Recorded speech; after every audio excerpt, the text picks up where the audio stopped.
can see, we're printing the very first thing that we printed is a spool holder, which was on the SD card that came with the printer, and it is amazing. It took about probably around 6 hours to print, and the quality was really great. And you know, now we're experimenting with some G-code and working with Simplify 3D settings. But overall, this is the best 3D printer I've ever had, and I've only had the DaVinci 2.0, the DaVinci Duo, which had dual extrusion. This is superior in every way.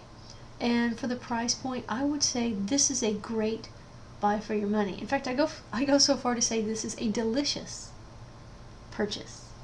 I'd go for it if I were you and in the market for a 3D printer. Thanks for watching.